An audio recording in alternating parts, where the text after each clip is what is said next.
Hello everyone, welcome to learning science. आज का हमारा टॉपिक है हाफ वेव रेक्टिफिकेशन इक्वेशन। आज हम देखेंगे हाफ वेव रेक्टिफिकेशन इक्वेशन क्या होता है, जो कि नेक्स्ट वाले टॉपिक में यूज होगा। ठीक है, टॉपिक जो है वो छोटा सा ही है। जब हाफ वेव रेक्टिफिकेशन होता है तब इक्वेशन हमें कैसे मिलता है, उस कंडीशन में उसको हम देखेंगे। तो सबसे पहले हम कॉपी पर टॉपिक को लिखते हैं, जो कि है हाफ वेव रेक्टिफिकेशन इक्वेशन। जो हमारा इंस्टेंटेनियस वैल्यू होता है अल्टरनेटिंग वोल्टेज का, वो हमारा बराबर होता है E is equal to E M sine omega T के। अल्टरनेटिंग वोल्टेज है तो उसका ग्राफ जो है कुछ ऐसे आएगा, जो कि साइन का फंक्शन होता है। तो अल्टरनेटिंग वोल्टेज को E को एट एनी इंस्टेंट हम लिखेंगे E M sine omega T.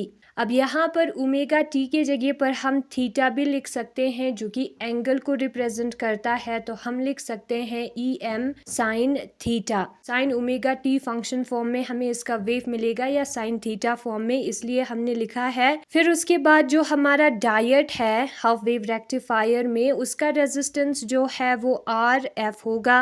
Load resistance जो है वो आर एल होगा। एक लॉड रेजिस्टेंस होगी और दूसरा डायोड का रेजिस्टेंस होगा, जो कि फॉरवर्ड बायस्ड है। तो हम आर एफ लिख सकते हैं। और यहाँ पर थीटा जो है वो ओमेगा टी के बराबर होता है। तो उस वक्त जो इंस्टेंटेनियस आउटपुट करंट है वो कितना होगा, वो हमारा बराबर होगा E divided by R F plus R L. E के जगह पर हम ई एम साइन थीटा लिख सकते हैं, तो हमें मिलेगा E M sine theta R F plus R L. और ये कंडीशन तब होगा जब हमारा थीटा 0 से लेकर पाई तक होगा। एंड नेक्स्ट हाफ साइकिल के लिए, यानी कि पाई से लेकर 2 पाई तक के लिए, हमारा करंट जो है वो 0 होगा। वही होता है हमारा हाफ वेव रेक्टिफिकेशन। हमें पता है पहले वाले कंडीशन में करंट देगा पहले हाफ साइकिल में, दूसरे हाफ साइकिल में नहीं देगा। और वोल्टेज जो है ओम्स लॉ के मुताबिक वीर होता है, तो करंट जो है वो वोल्टेज अपॉन रेजिस्टेंस के बराबर होगा। यहाँ पर 2 रेजिस्टेंस है तो 2 रेजिस्टेंस को हमें प्लस करना होगा, और वोल्टेज को हमने ई के साथ डिनोट किया है। ठीक है,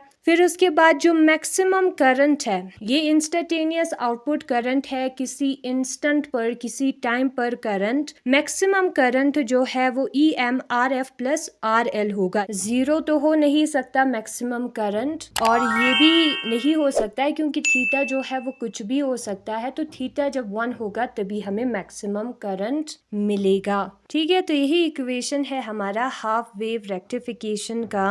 नाउ हम बुक में देखते हैं half wave rectification equation. Let instantaneous value of alternating voltage applied across the diode to be given by. जो अल्टरनेटिंग अप्लाई वोल्टेज हमने अप्लाई किया है, ठीक है, उसका वैल्यू कितना है, E is equal to E M sine omega T या ई एम साइन थीटा, क्योंकि ओमेगा टी जो है वो थीटा के बराबर है। साइन हमने इसलिए लिखा है क्योंकि ये एक वेव है। कोस भी हम लिख सकते हैं, या साइन प्लस कोस भी हम लिख सकते हैं। यहाँ पर एक पीएन जंक्शन डायोड होगा जो कि रेजिस्टेंस ऑफर करेगा, वो होगा आर एफ। लॉड रेजिस्टेंस भी है, वो रेजिस्टेंस ऑफर करेगा आर एल। तो इंस्टेंटेनियस आउटपुट करंट जो है वो हमारा बराबर होगा E divided by R F plus R L. Ohm's law के मुताबिक V होता है, V के जगह पर हमें E लिखना है, और रेजिस्टेंस 2 है तो are F plus R L हमें लिखना है। तो E जो है आई आर के बराबर होगा, E होगा इस बार। ठीक है, तो करंट जो है वो बराबर होगा E डिवाइडेड बाय रेजिस्टेंस के, जहां पर 2 रेजिस्टेंस हमें लिखना होगा।